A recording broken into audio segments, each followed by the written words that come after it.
चैत्र नवरात्र उत्सवात उदे ग अंबे उदेच्या सुरांनी दुमदुमले ठाणे.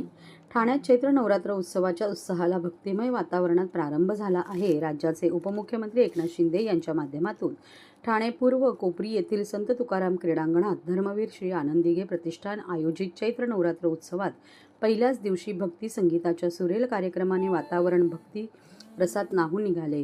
यावेळी उपस्थित भाविक रसिक महिलांनी तर मंडपातच फेर धरून मातृशक्तीच्या सुरेल सादरीकरणाला दाद दिली.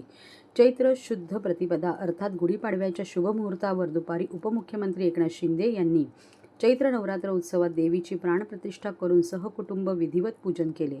सायंकाळी ठाण्याच्या महापौर शर्मिला रोहित पिंपळकर यांच्या हस्ते देवी मातेची विधिवत आरती करण्यात आली.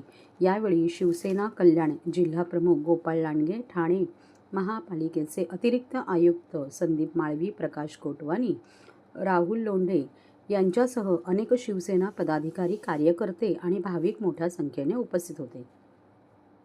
या नवरात्री सोहळ्याच्या पहिल्याच दिवशी मातृशक्तीच्या कलेचा आविष्कार पाहावयास मिळाला. प्रसिद्ध गायिका धनश्री देशपांडे, केतकी भावे जोशी आणि केतकी चैतन्य यांच्यासह संपूर्ण महिला वाद्यवृंदांचा सहभाग असलेला उदे ग अंबे उदे हा देवी मातेचा जागर कार्यक्रम पार पडला.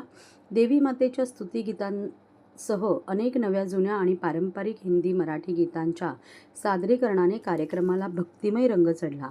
उत्तरोत्तर रंगत गेलेल्या संगीतमय कार्यक्रमात विविध कलावंतांनी आपली कला सादर केल्याने वातावरण केवळ भारावूनच नव्हे तर मातृशक्तीने उपस्थितांना मंत्रमुग्ध केले. तुझ्या विना वैकुंठाचा या रखुमाईच्या गीताने प्रारंभ झालेल्या या कार्यक्रमात अनेक मराठी व हिंदी भावगीते, लावणी आणि पारंपरिक लोकगीतांच्या सादरीकरणाने कार्यक्रमात विविधता आणली.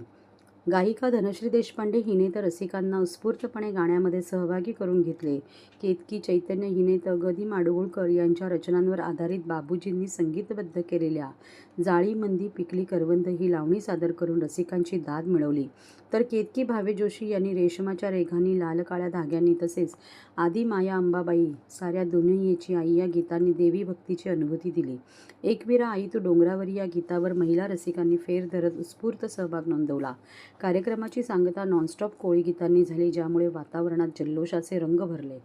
तालरक्षक म्हणून तबल्यावर मुक्ता रस्ते आणि ढोलकी व इतर वाद्यांवर निशा मोकल यांनी उत्कृष्ट साथसंगीत देत कार्यक्रमाची शोभा वाढवली. बासरी वादक भावना हाडवळे यांनी संगीताच्या या सुरेल सुरांच्या मैफिलीला बहारदार सोबत केली. या संपूर्ण संगीतमय सोहळ्याचे प्रभावी आणि आशयपूर्ण निवेदन स्मिता गवाणकर यांनी केले. चैत्र नवरात्र उत्सवाच्या पहिल्याच दिवशी भक्ती, परंपरा आणि संगीताचा संगम अनुभवायला मिळाल्याने ठाणेकरांमध्ये उत्साहाचे वातावरण निर्माण झाले आहे.